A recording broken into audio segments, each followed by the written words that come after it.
მიმდინარე კვირას პოლონეთმა ჩრდილო-აღმოსავლეთ საზღვართან თავდაცვის მზადყოფნის დემონსტრირების მიზნით წლის ყველაზე მასშტაბური სამხედრო წვრთნები გამართა, რომლებშიც პოლონეთის შეიარაღებული ძალებისა და ნატოს მოკავშირე ერების 30,000-მდე სამხედრო მოსამსახურე მონაწილეობდა.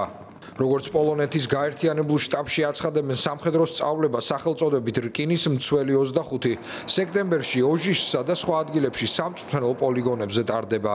ოფიციალური პირები ამბობენ, რომ მანევრები თავდაცვითი ხასიათისაა, თუმცა აღნიშნეს, რომ ისინი იმავე დროს ჩატარებული რუსეთ-ბელარუსის მასშტაბური სამხედრო წვრთნების დასავლეთი 25-ის საპასუხოდ იმართება. მიზანი, რომელიც დავსახეთ, დაკავშირებული იყო რუსეთ-ბელარუსის წვრთნებთან. ეს არის ჩვენი მზადყოფნის დემონსტრირება იმ შემთხვევაში, თუ წინა წვრთნების მსგავსად ისიც სხვადასხვა პროვოკაციაში გადაიზრდება, რამაც თავის მხრივ შეიძლება საფრთხე შეუქმნას ჩვენს უსაფრთხოებას. ჩვენ არ გვინდა, რომ ჩვენი თავდაცვითი ომი უკრაინის ომს დაემსგავსოს, არ გვსურს მსგავსი შედეგების მიღწევა. ეს ომი უნდა მოვიგოთ, რაც შეიძლება ნაკლები დანაკარგით. სწორედ ამიტომ გადავწყვიტეთ ამ ბრძოლის მოდელირება. წვრთნებში პოლონეთის სახმელეთო, საჰაერო, საზღვაო, სპეციალური დანიშნულებისა და ტერიტორიული თავდაცვის ძალები მონაწილეობდნენ. ნატოს მოკავშირეებთან ერთად თითქმის 600 ერთეული მძიმე ტექნიკა განლაგდა, მათ შორის ტანკები, ჯავშან ტექნიკა, არტილერია და თვითმფრინავები. წვრთნების დროს გამოიცდებოდა მობილურობა, ლოგისტიკა და მრავალშრიანი თავდაცვითი კამპანიის სიმულაციის სცენარებში მოქმედი სამეთაურო სისტემები.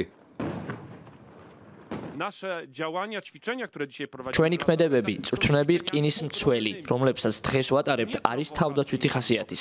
ეს არ არის პროვოკაცია, ეს არის თავდაცვითი მანევრები და ჩვენ გავაგრძელებთ ჩვენს ქმედებებს. მანევრები ასევე მიზნად ისახავს იმ ადამიანების შეკავებას, რომლებიც პოლონეთზე თავდასხმას აპირებენ. ჩვენ გვჭირდება ეს ძალა იმის უზრუნველსაყოფად, რომ არავის კონდეს ცდუნება პოლონეთს ან თუნდაც ნატოს ნებისმიერ სხვა ქვეყანას თავს დაესხას. სამხედრო სწავლების ჩატარების დრო მიანიშნებს აღმოსავლეთ ევროპაში უსაფრთხოების მხრივ მზარდ შეშფოთებაზე, რადგან რუსეთი აგრძელებს ომს უკრაინაში და აძლიერებს კოორდინაციას ბელარუსთან.